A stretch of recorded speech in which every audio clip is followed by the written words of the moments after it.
Our guest today is Reverend Professor Emiola Nihinlola, former rector of Baptist College of Theology, Lagos, and the current president of the Nigerian Baptist Theological Seminary, Ogbomoso. Prof, once again, you are welcome, sir.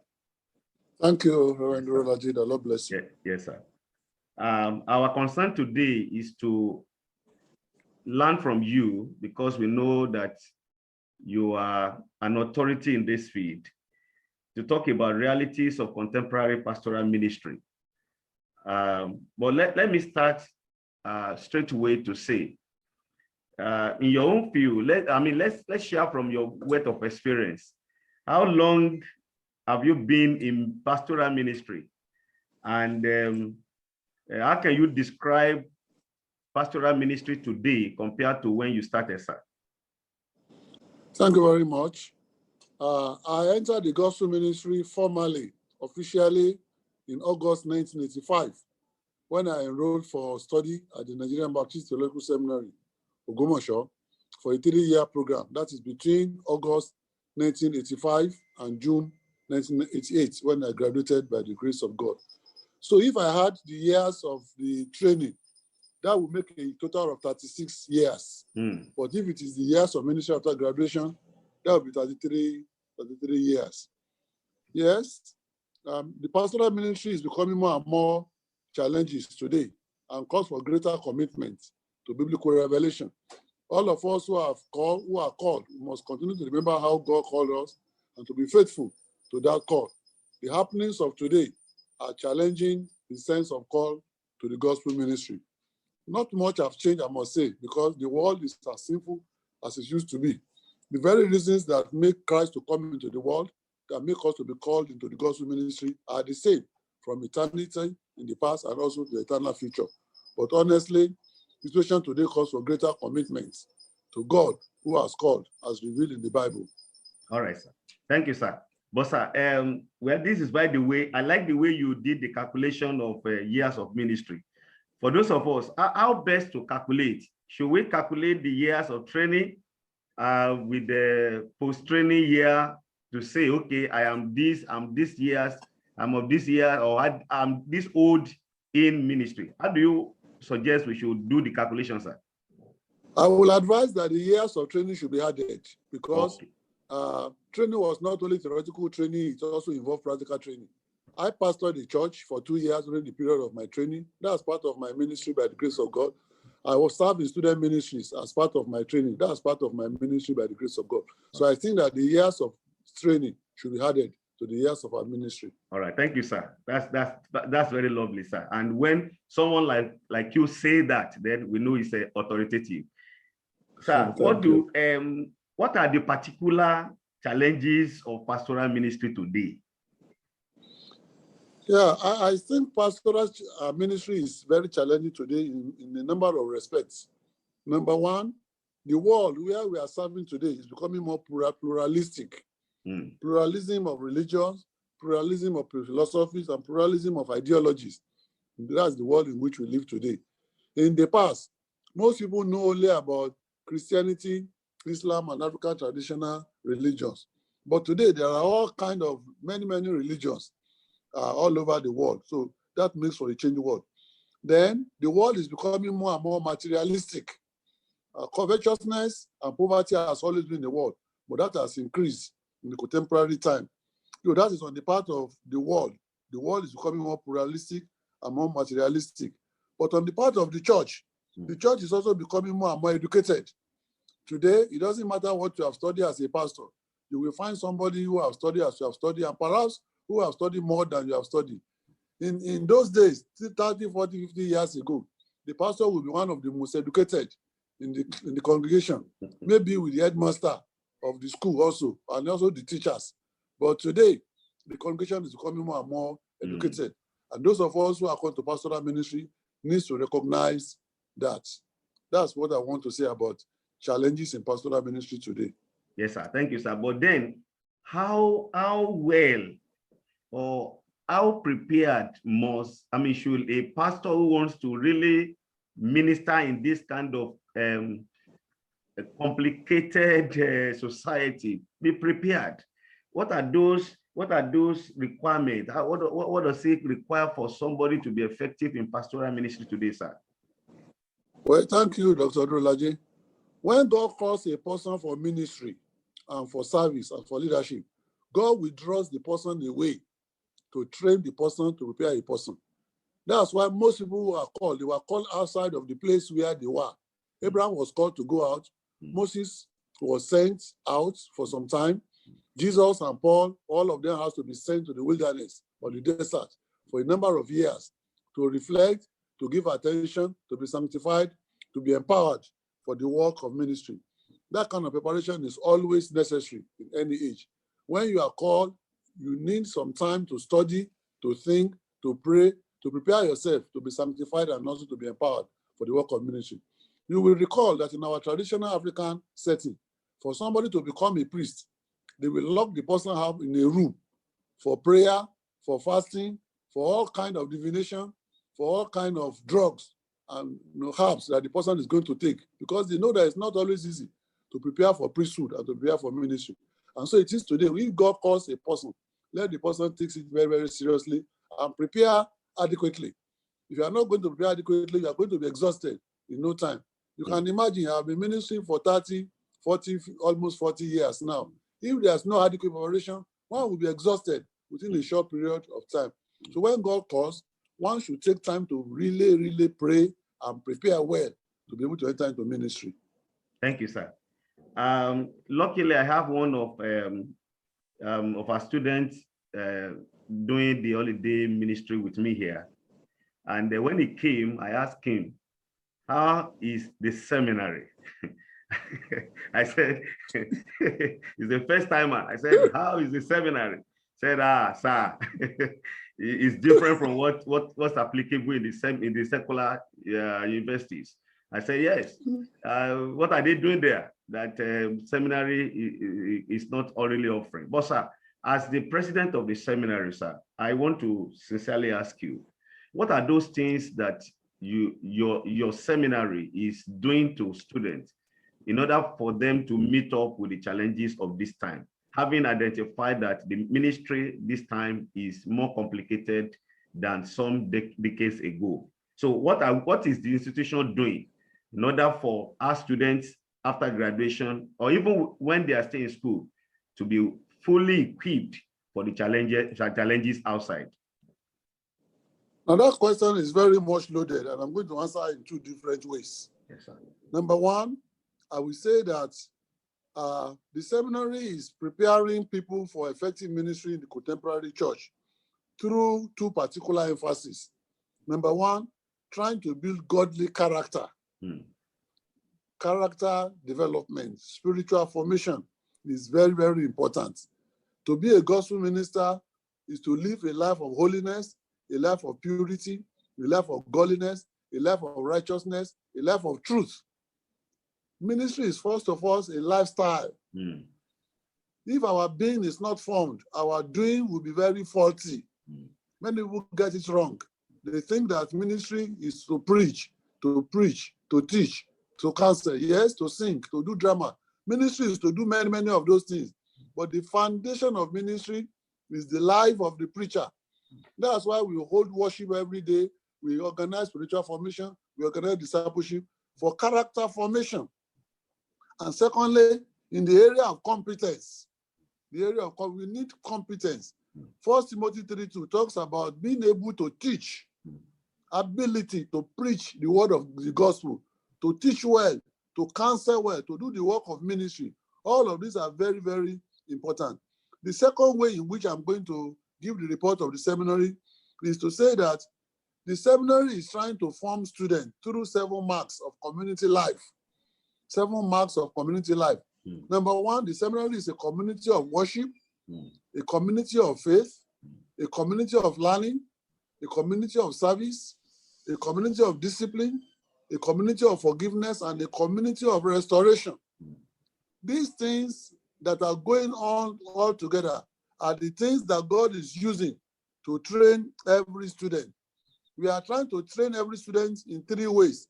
Number one, we are trying to form the heart for the life to be godly, spiritually. Number two, we are trying to train the head so that the head can be correct, giving academic knowledge. And then number three, we are trying to train the hands so that they can acquire skills for effective ministry. Ministerial formation is a very complex thing. All those three things will be going on at the same time. Sometimes students are wondering, why is it that we go for chapel for 1 hour, we go for class for 1 hour, we go for discipleship? Because public life is like that. You wake up in the morning, you perform ministry, you pray, you preach, you travel, you do all of those. So all of those things that we usually encounter out in the ministry are embedded into ministerial training to prepare students for the work of the ministry. Thank you, sir. Let's go a bit more Baptistic now, sir, because of your responsibility and an assignment in the denomination. In recent times, we realized that the experience today is different from what was happening in the olden days. In the olden days, before a student graduates from the seminary, in fact, on the graduation day, I remember that we have come to help our pastor carry the property, big party, and so the pastor already knows where it's going. The church is already ready for them. But for certain factors, situations have changed today. I just want to ask, sir, as the president of the seminary, what advice do you have for students who have graduated but they are yet to be engaged in line with these realities we are talking about, and a seminary is doing all it can do to prepare them? So what can you advise these unengaged graduates or pastors? How can they respond to the challenge of ministry in their time? Yes, sir. Thank you. I will make threefold comments to that concern. Yes, sir. For place of service after graduation. Yes, sir. My first concern is to state that we are emphasizing multi-star pastoral ministry because whereas we have about 12,000 Baptist churches, all the ministers we have in the Nigerian Baptist Convention are about 6,000. All the ministers, retirees and non-retirees, they are not more than 6,000 in number. And yet we have over 12,000 Baptist churches, which means that about 50% of Baptist churches have no trained leadership. I know that many village churches don't have the resources to call pastors, but there are many urban churches also who are not calling pastors to service, and they need to be encouraged. They need to be supported. That's my first response. My second response is that when God calls a person to ministry, people should take time to clarify what God is calling them to do. It's important to hear the voice of God and to be sure what God is calling the person to do. Because as we have rightly observed, gone were the days when it was automatic for somebody who is called to go to a church already prepared. There are not many prepared churches already. If God is calling you to ministry, what is God calling you to do? Is God calling you to church planting? Is God calling you to go and support another ministry? Or is God calling you to a specialized ministry, discipleship ministry, prayer ministry, marriage counseling ministry, and so on and so forth? Because that is the situation of the world today. In those days, pastors were general practitioners. We don't have many general practitioners now. We need specialists in the various diverse ministries. So those who are being called by God, let them take time to clarify from God. Oh God, thank you for calling me. What are you calling me to do? And how do I go about it? Now, people are surprised that we are saying that after training, some people can go back to their work. Why not? If that is the sense in which they are called. We need Christian pastors, yes. We also need Christian farmers. We need Christian engineers. We need Christian lawyers. We need Christian politicians. What is wrong for people to use pastoral training for service of the society, not only church work? So our understanding of ministry is very narrow. We think of pastoral ministry as the only ministry. Pastoral ministry is not the only ministry. If God is calling you to the gospel ministry, what is God calling you to do? Clarify and be very sure before you begin to train for it.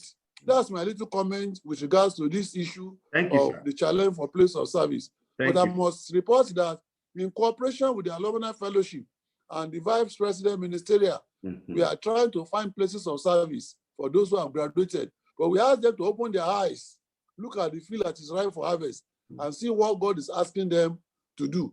Not all of us are going to be full-time pastoral leaders.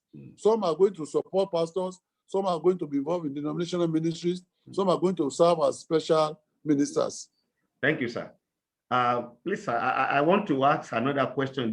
In one of our online discussions, I think last year, someone asked that is it right for a Baptist trained minister to be called by a non-Baptist church?